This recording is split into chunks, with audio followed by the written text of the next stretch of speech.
ગોપાલ કિશોરભાઈ કેમ છે? બસ મજા છે. સૌ પ્રથમ તો આપને ખૂબ ખૂબ અભિનંદન. આપે આપની કારકિર્દીના એક ઉચ્ચતમ પડાવ પાર કરી અને જે અમને વિદ્યાર્થીઓના અશ્રુભીના શબ્દો જે દેખાડ્યા એ જોઈને અમને આનંદ થયો અને આપને ખૂબ ખૂબ અભિનંદન, શુભેચ્છા. વેલકમ. તમારી શુભેચ્છા બદલ ખૂબ ખૂબ તમારો આભાર. લાગણી વસ્તુ એવી છે કે વ્યક્ત થઈ જાય. ચોક્કસપણે એ વધારે અસર કરે છે. સાહેબ, આપની સાથે થોડાક પ્રશ્નોત્તરી કરવા છે. હા હા, બોલો.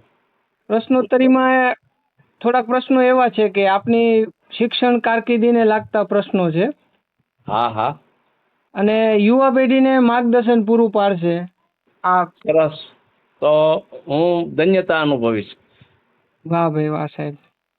તો સાહેબ, આપણો પહેલો પ્રશ્ન એ છે કે આપણે શિક્ષક કારકિર્દીના કેટલા વર્ષ પૂર્ણ કર્યા? મેં શિક્ષક કારકિર્દીમાં 39 વર્ષ શિક્ષક તરીકે કામ કર્યું. ઓહો, એક મોટો 4 દાયકા જેવો સમય થયો. 4 દાયકા, ખરેખર. આપના નજર સામે દાયકા ઉપર દાયકા જોયા અને અદ્ભુત સમય પસાર કર્યો. ઝડપથી સમય પસાર થઈ ગયો એવું લાગે છે અત્યારે. વાહ સાહેબ વાહ. ક્યારેક ક્યારેક આ યુવા પેઢીને એમ લાગે કે આ સમય જલ્દી પસાર નથી થતો, તો આપનું આ વાક્ય કંઈક અલગ કામ કરશે. વર્તમાન સમય એવો હોય છે કે ધીમો પસાર થતો હોય, પણ જયારે ભૂતકાળ જોઈએ ને તો એમ થાય ઝડપથી પસાર થઈ ગયો છે. વાહ સાહેબ વાહ. સાહેબ એક બીજો પ્રશ્ન છે, શિક્ષક તરીકે આપનો યાદગાર અનુભવ? શિક્ષક તરીકે મેં જ્યારે 5 વર્ષ CRC તરીકે કામ કર્યું હા. ત્યારે મેં મારી જે પેટા શાળા 12 શાળાઓ હતી એના અવારનવાર એની મુલાકાત લેવાનું થાય અને એ તમામ શાળાના શિક્ષકો એટલે કે 80 ઉપર શિક્ષકો હતા એ બધા ભાઈઓ બહેનો સાથે અવારનવાર મળવાનું થાય, શૈક્ષણિક ચર્ચા કરવાનું થાય. એમાં મને ઘણું શીખવા મળ્યું, ઘણું જાણવા મળ્યું, ઘણા સારા અને ઘણા નરસા અનુભવ પણ થયા. એ મારી જિંદગીની યાદગાર પળો છે. હમ. સાહેબ શિક્ષક તરીકે આપની સૌથી મોટી સિદ્ધિ? શિક્ષક તરીકે સિદ્ધિની વાત કરું તો જે વિદ્યાર્થીઓ મારી પાસે ભણતા હોય એ સમય દરમિયાન મેં એને કદાચ ઠપકો આપ્યો હોય, શિક્ષા કરી હોય, ઘણીવાર એમને ગમ્યું પણ ન હોય, વિદ્યાર્થીએ અણગમો વ્યક્ત કર્યો હોય, રીસાયા હોય, શાળાએ 1-2 દિવસ આવવાનું છોડી દીધું હોય, વાલીઓએ પણ ઠપકા લઈને આવ્યા હોય, એવો બનાવ બન્યા હોય. શિક્ષક વિદ્યાર્થીઓના સંબંધ. હા, પરંતુ જ્યારે એ જ વિદ્યાર્થી યુવાન થાય છે અને જ્યારે સમાજમાં જ્યારે એને કંઈક પદાર્પણ કરવાનું થાય અને પોતે વ્યવસાયમાં, ધંધામાં, નોકરીમાં આગળ વધે છે ને ત્યારે એ મને અભિનંદન આપવા આવે છે અને યાદ કરે છે કે સાહેબ અમે આ કર્યું એ અમારી ભૂલ હતી અને તમે જે અમને સજા કરી કે જે કંઈ ઠપકો દેતા એ ત્યારે અમને ગમતું નહોતું, પરંતુ અત્યારે અમને એમ લાગે છે કે ખૂબ જરૂરી હતું અને એને કારણે અમારા જીવનમાં આ પરિવર્તન આવ્યું છે. એટલે ત્યારે અમને એમ થાય કે અમે જે કાર્ય કર્યું છે અમે જે રસ્તે છીએ તે સાચો રસ્તો છે. બાળકને નાનપણમાં થોડીક સમજણ ઓછી હોય તો કદાચ એને દુઃખ થતું હોય, પણ પછી જ્યારે મોટા થાય ત્યારે એને પોતાની જવાબદારીનું ભાન થાય છે. ત્યારે એમ થાય છે કે આપણે શિક્ષક તરીકે જે કાર્ય કર્યું છે એ શ્રેષ્ઠ છે. આપણે કહેવાય છે ને કે ફળો કાચા હોય ત્યારે કોઈ સ્વાદ કે કોઈ ન હોય, પણ જે પાકે ત્યારે એનું મીઠાશ. અને હું તો કહું છું કે આ સાહેબ આ સિદ્ધિ તરીકે તો તમારે સાહેબ આ કહેવું કે નહીં કે દરેક વિદ્યાર્થી જે તમારી પાસેના સમયમાંથી પસાર થયો તે હાલના વર્તમાન સમયમાં આનંદ અનુભવે છે. ચોક્કસ. અને એવા વિદ્યાર્થીઓ છે મારી પાસે કે જેને મેં સજા કરી હોય અને કદાચ એ થોડોક સમય શાળાએ ન આવ્યા હોય અને પછી જ્યારે એ શાળાએ આવે અને રેગ્યુલર ભણે છે ગંભીરતાથી અને જ્યારે એ પોતે વિદેશમાં હોત વિદ્યાર્થીઓ ગયેલ છે અને સારામાં સારા બિઝનેસમેન અને એના લગ્ન પ્રસંગ હોય ત્યારે એ જ્યાં હું હોઉં ત્યાં મારું સરનામું ગોતીને મને લગ્નની કંકોત્રી આપવા આવે, ખૂબ આગ્રહ કરે અને એમ કે સાહેબ તમે અમને જિંદગીભર યાદ રહેશો. જે વિદ્યાર્થીઓ સારી જગ્યાએ સારી પોસ્ટ ઉપર હોય એ વધારે યાદ કરે ત્યારે આપણને ગર્વ અનુભવવો પડે. એક શિક્ષક તરીકેની સાચી મૂડી. હા, ચોક્કસ. સાહેબ આ તમે કીધું કે 4 દાયકા, તો આ સમય દરમિયાન શિક્ષણ પદ્ધતિમાં મોટા ફેરફારો કયા તમને જે કહેવા જેવા છે? શિક્ષણ પદ્ધતિમાં અત્યારે જોઈએ ને તો છેલ્લા 15-20 વર્ષથી, ખાસ કરીને 15 વર્ષથી આમૂલ પરિવર્તન આવ્યું છે. જેમ કે અત્યારે ઇલેક્ટ્રોનિક યુગ આવી ગયો છે. પહેલા જે બ્લેકબોર્ડ અને ચોકનો ઉપયોગ થતો હતો એને બદલે અત્યારે ડિજિટલ બોર્ડ આવી ગયા છે. કોમ્પ્યુટરનો જમાનો 15 વર્ષ પહેલા શરૂ થઈ ગયો હતો, પણ છેલ્લા 5 વર્ષથી એકદમ ડિજિટલ શિક્ષણ પદ્ધતિ આવી ગઈ છે. એમાં વચ્ચે કોરોના કારણે પણ થોડુંક ઓનલાઈન શિક્ષણ શરૂ થયું, જેને કારણે શિક્ષકો અને વિદ્યાર્થીઓને ફાવટ પણ આવી ગઈ ઇલેક્ટ્રોનિક મીડિયાનો ઉપયોગ કરવાની. અને એને લીધે પણ થોડોક આમ તો કહું છું કે ફાયદો થયો છે વિદ્યાર્થીઓને અને શિક્ષકોને શીખવા મળ્યું. અને ત્યાર પછી જે સરકારે ખાસ કરીને મોદી સાહેબે આપણે શિક્ષણ મુખ્યમંત્રી બન્યા ત્યારથી અને અત્યારે વડાપ્રધાન છે, પણ એમણે જે શિક્ષણ ક્ષેત્રે જે આધુનિક અત્યારે જે સ્કૂલો ઊભી કરી છે ગુજરાતમાં અને દેશની અંદર, એમાં જે ડિજિટલ પદ્ધતિથી જે શિક્ષણ અપાય છે એ ખરેખર ભવિષ્ય માટે બહુ સારું છે. અને એ શિક્ષકોએ અપનાવ્યું છે અને જેણે નથી અપનાવ્યું શિક્ષકોએ એને ઘણી મુશ્કેલીઓ પડે છે. અને જે શિક્ષકોએ સ્વીકારી લીધું છે અને એમાં મહેનત કરીને સફળ થયા છે અને બાળકોને પણ સફળતા અપાવી છે, એ ખરેખર એક શિક્ષણ પદ્ધતિનું એક ખૂબ જમા પાસું છે. હા, આપણે કહેવાય ને કે ઔદ્યોગિક ક્રાંતિ એ ભારતનો સ્વર્ણ યુગ હતો ને એવી જ રીતના અત્યારે ડિજિટલ ક્રાંતિ સોશિયલ હા, મીડિયાની ક્રાંતિ. ચોક્કસ ચોક્કસ. અમે જ્યારે પીટીસી કરતા ત્યારે અમે રેડિયો કાતી અને ઉદ્યોગને મહત્વ આપ્યું હતું, પણ ઓહ. એ રેડિયો ભૂલી ગયા. અત્યારે અમારે કોમ્પ્યુટરની ટ્રેનિંગ લઈ તૈયાર કરીને કોમ્પ્યુટર આખો શિક્ષણ પદ્ધતિમાં દાખલ થઈ ગયું છે. કોમ્પ્યુટર યુગ આવી ગયો છે, એવું કઈ ખોટું નહીં. આટલું પરિવર્તન આવી ગયું છે આખું. હમ. ઇલેક્ટ્રોનિક મીડિયાનો ઉપયોગ ખૂબ જ થાય છે એજ્યુકેશનમાં, શિક્ષણમાં, અને પોઝિટિવ ઉપયોગ થાય છે. એ સાહેબ પણ કેવું. આખી એક કેટલી મોટી ક્રાંતિ, જે રેડિયો કાતી રેટિયાથી માંડીને કોમ્પ્યુટર સુધીની આખી એક ક્રાંતિ તમે તમારી નજર સામે નિહાળી. ચોક્કસ. હા. હમ. સાહેબ, ભવિષ્યના શિક્ષકો ને કોઈ ખાસ સલાહ સૂચન? શિક્ષકોને સલાહ સૂચન તો હું તો શું આપી શકું, પણ એટલું કહી શકું કે જિંદગીમાં જેટલું ઈમાનદારીથી આપણે કામ કરશું હા. એટલું આપણને આત્મસંતોષ થશે. અને જે આપણી પાસે જે નાના નાના ભોળા બાળકો છે, જે એક ઈશ્વરનો અવતાર કહેવાય, એમ તો ભગવાનનું સ્વરૂપ કહેવાય બાળક, કૃષ્ણ ભગવાનની જેમ આપણે એમ કહીએ તો ખોટું નહીં. હા. પણ એ બાળકોને જે તમે આપશો ને એનું તમને તમારા કુટુંબમાં, તમારા જીવનમાં, તમારા સમાજમાં ઈશ્વર બમણું કરીને આપશે. હા, એટલે હંમેશા નીતિથી જેટલું આપણે કામ કરશું એટલું અહીં આપણને ફળ ઈશ્વર આપવાનો જ છે. અને ખરેખર જે શિક્ષકો કામ કરે છે એને હું ખૂબ ખૂબ અભિનંદન પણ આપતો રહું છું. વાહ સાહેબ, એક શિક્ષક તરીકે તમે એક સાચો માર્ગ કયો તો બતાવ્યો કે ભાઈ આજની ક્રાંતિ, આજની ટેકનોલોજીને પણ અપનાવીને બાળકો આગળ વધે, અને એમાં શિક્ષકોનો ખૂબ મોટો હાથ રહે. હા, ચોક્કસ. આપણે જે બાળક છે ને એ તો એક છોડ છે, કુમળો. હા. એને વ્યવસ્થિત રીતે માવજત કરીને ઉછેરવીને મોટો કરવાનો. આપણે એનો મોટો આપણે નથી કરતા, ભગવાન કરે છે, ઈશ્વર કુદરતી જ થાય છે. પણ એને માર્ગદર્શન જે કઈ ઘાટ આપવા પડે, કુંભાર તરીકે કેમ માટીને ઘાટ આપે છે, એમ આપણે ઘાટ કાઢવાની આપણી ફરજ છે. હા, પણ કહેવાય છે ને કે શિક્ષક પોતે બળીને વિદ્યાર્થીઓના જીવનમાં અંજવાળું કરે છે. આ એક સરસ આપણને ઉદાહરણ એ અત્યારે તમે હાલમાં. હું એવું માનું છું કે હકીકતમાં શિક્ષક છે એ જેટલું પ્રકાશ આપશે ને એટલો પોતે વધારે પ્રકાશિત થશે. ઓહો સાહેબ, ખૂબ મોટી વાત છે. હા, જેટલું કામ કરશે શિક્ષક ને એટલો એ વધારે પોતે હોશિયાર થશે, પોતાનું જ્ઞાન વધશે, પોતાની આવડત વધશે.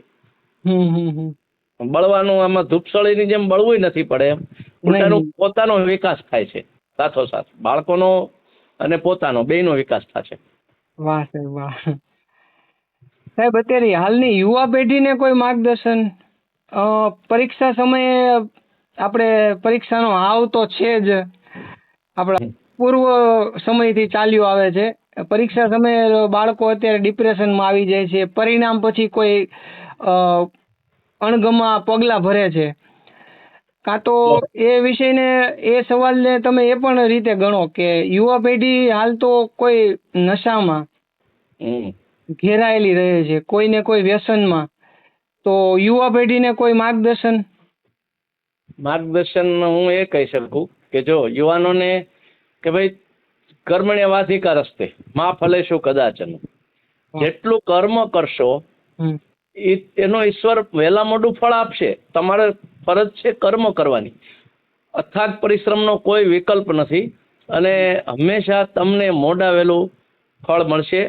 થોડીક ધીરજ રાખો અને થોડીક મનમાં ઉદ્વેગ ન ઊભો કરો, કેમ કે ક્યારેક એવું પણ બને કે આપણને એમ થાય કે આ મારે માટે આ અયોગ્ય પરિણામ આવ્યું, પણ ઈશ્વરે કંઈક બીજું નિર્મું હોય, આપણા માટે વધારે સારું નિર્માણ કર્યું હોય વસ્તુની. ઘણી વાર એવું બને કે આપણે એક જગ્યાએ ફેલ થયા હોય, પણ ઈશ્વરને મંજૂર હોય કે આને આ જગ્યાએ નહીં, એને બીજી જગ્યાએ આગળ વધારીને ખૂબ આગળ વધારવો છે. ઘણી વ્યક્તિઓ એવી હોય છે કે જે પોતે લાઈન ઉપર જતી હોય, એ લાઈન ઉપરથી લાઈન ચેન્જ કરવી પડે, અને કરે છે ને પછી ખૂબ આગળ વધે છે. અને મિત્રો એવા રાખો કે જે આપણા જીવનમાં કંઈક સુધારો કરે. ખાસ કરીને જે યુવા પેઢી વ્યસનને માર્ગે જાય છે ને, એ મિત્રતાને કારણે થાય, નબળી સોબત. ખૂબ મોટી વાત છે. નાની ઉંમરમાં પોતાને સ્વાભાવિક છે કે ઘણીવાર સારા નશાનો ખ્યાલ નથી હોતો. તો અમે તો જે પ્રાથમિક શાળાના બાળકોને ભણાવીએ છીએ, તો અમે વાલીઓને આગ્રહ કરીએ છીએ કે તમે થોડુંક તમારા બાળકો પ્રત્યે લક્ષ આપો. ક્યાં જાય છે, શું કરે છે, માવા ખાય છે, કેવા વિસ્તારમાં ફરે છે, ક્યાંય દારૂ કે એવું સેવન થતું હોય એવા વિસ્તારમાં ન જાય. તો મોટા વિદ્યાર્થીઓ, યુવાનો છે, કોલેજિયનો, એ લોકોએ વિચારવું જોઈએ કે ભાઈ આપણે આવા મિત્રો સાથે દોસ્તી ન કરાય કે જે પાર્ટી કરતા હોય, ડ્રગ્સ લેતા હોય, અથવા તો કોઈ એવું વ્યસન રાખતા હોય. તો એવા મિત્રો સાથે સત્સંગ કે દોસ્તી થી દૂર રહેવું. ઘણીવાર મિત્રતાથી જ આ બધા વ્યસનો આવી જાય છે, અને જાણે અજાણે, અને ત્યાર પછી હાનિ નોતરે છે. સાહેબ, એક સોશિયલ મીડિયા અત્યારે આંગળીના ટેરવે ચાલતું એક ડિજિટલ ક્રાંતિ તો ખરી, પણ એનો ઉપયોગ, સદઉપયોગ યુવા પેઢીને કઈ એનું સલાહ સૂચનમાં તો જો વિદ્યાર્થીઓ પોતાની રીતે જો સમજે તો જ એનો ઉકેલ છે કે ભાઈ સારું કયું છે મારા માટે. કેમ કે લાલચ વસ્તુ, મન છે ને, એને તમે એમ કહેવત છે ને કે આપણામાં જૂની કહેવત હતી કે ભાઈ આપણું મન ઉકરડે મોકલો તો ઉકરડે જાય, બગીચામાં મોકલો તો બગીચામાં જાય. એટલે મનને આપણે એવી વ્યવસ્થિત જગ્યાએ સેટ કરાય કે કઈ જગ્યાએ વસ્તુ કઈ આપણે વાંચવી છે, કઈ જોવી છે. આમાં સોશિયલ મીડિયામાં તો નેગેટિવ વસ્તુ આવવાની છે, તો એને એવોઇડ કરે, એની તરફ લક્ષ ન આપે, એને ડિલીટ કરી દે, અથવા તો એવી ફાઇલો આવતી હોય તો એ ફાઇલોને બ્લોક કરી દે.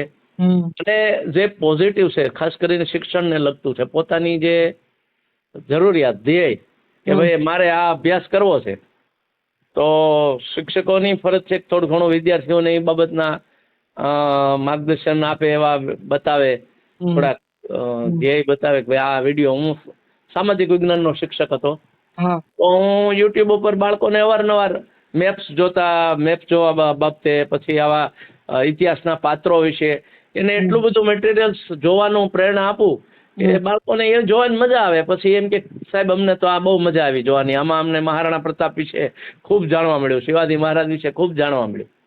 જેને કારણે યુવાનોમાં થોડીક ઉત્સાહ આવે, સ્ફૂર્તિ આવે, અને બહાદુરીના ગુણ પણ આવે, અને એને બીજી વસ્તુ જોવાની ઈચ્છા ન થાય.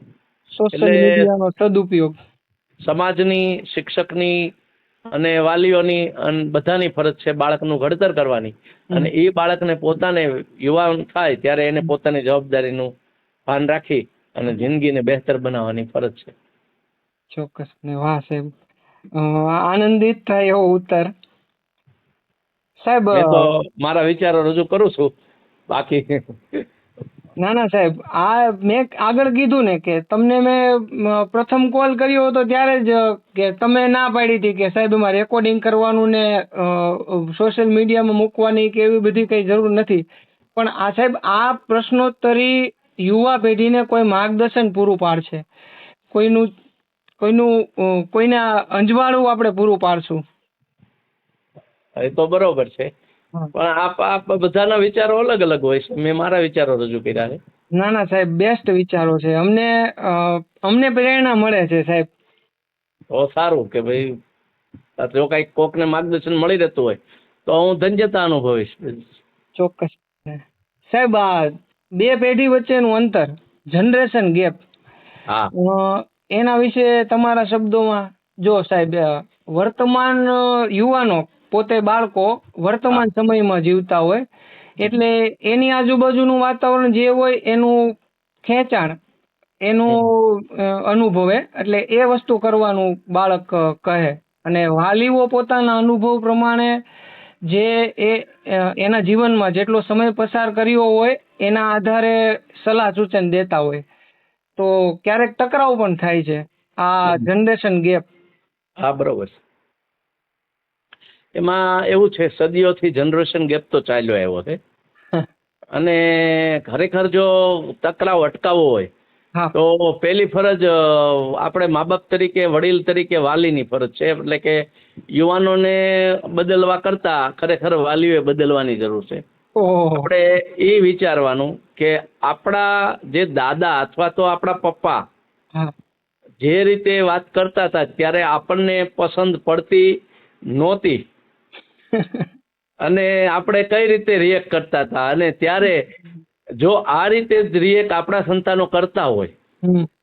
તો આપણને દુઃખ થતું હોય તો એને દુઃખ થતું હશે કે નહીં? હમ. અને તમે આજથી 40 વર્ષ પછી પહેલાનો કે 50 વર્ષ પહેલાનો ભૂતકાળ યાદ કરો. હા. મારા જીવનમાં મારી ઉંમર અત્યારે 58 વર્ષ છે હમ. અને હું 8 વર્ષનો હતો ત્યારથી, એટલે કે આજથી 50 વર્ષ પહેલાનું મને બધું યાદ છે. વાહ. મારું બાળપણ કે ભાઈ હું નાનો હતો ત્યારે આ રીતે રમતો, આ રીતે ફરતો. એટલે ટૂંકમાં એ સમયે જે આપણા મા બાપની જે રહેણી કહેણી પદ્ધતિઓ હતી હા. એ આપણને પસંદ નહોતી પડતી, પણ છતાં આપણે એને એડજસ્ટ ન થતા અને થોડુંક ટકરાવ થતો. હા. તો એ ભવિષ્યમાં બાળકો સાથે આપણે ન થાય ને એની અત્યારના વાતાવરણ પ્રમાણે બાળકને થોડીક રહેવાની છૂટ વાલીઓ મા બાપ આપે એ જરૂરી છે. સાહેબ, વિદ્યાર્થીઓ કરતા તો વાલીઓને મોટી ટકોર, અને હું તો હા. માનું છું કે આપના શબ્દો મને ગળે ઉતરી ગયા. ના, ખરેખર જો યુવાનો છે ને એને તમે એમાં વાલીઓ તરીકે આપણને એમ થાય કે આપણી પાસે અનુભવ છે હા. તો આપણે બાળકોને એવી મુશ્કેલીઓ ન અનુભવવી પડે હા. એટલે એને સલાહ સૂચન આપીએ. પણ ઘણીવાર સલાહ સૂચનથી વ્યક્તિ વળતી નથી. હમ. એને પોતાને અનુભવ થવા દો, એને પોતાને એક્સપિરિયન્સ થાય ને હમ. પછી એનામાં પરિવર્તન આવશે. હા, બરોબર છે. આપણામાં પરિવર્તન ક્યારે આવ્યું છે? આપણે ઠોકર ખાધી ત્યારે આપણને ખબર પડી કે અહીંયા પથ્થર હતો. આપણને જ્યારે મા બાપે કીધું કે ભાઈ અહીં પથ્થર છે તું જાતો નહીં, છતાં આપણે જઈએ છીએ. એ અત્યારના યુવાનોનું છે. તો યુવાનોને પોતાની રીતે થોડુંક આગળ વધે હા. એ જરૂરી છે. આમ તો હું એવું વિચારું છું. ના ના સાહેબ, માન્યતા સાથે સહેમત. સાહેબ, આ ખૂબ ઝાઝો સમય પોતાની કારકિર્દીને શિક્ષક તરીકેની કારકિર્દીનો પસાર કર્યો. હા. હવે પછીનો સમયની કઈ યોજના છે? આપણે કીધું કે આપના 58 વર્ષ થયા છે, અને હા.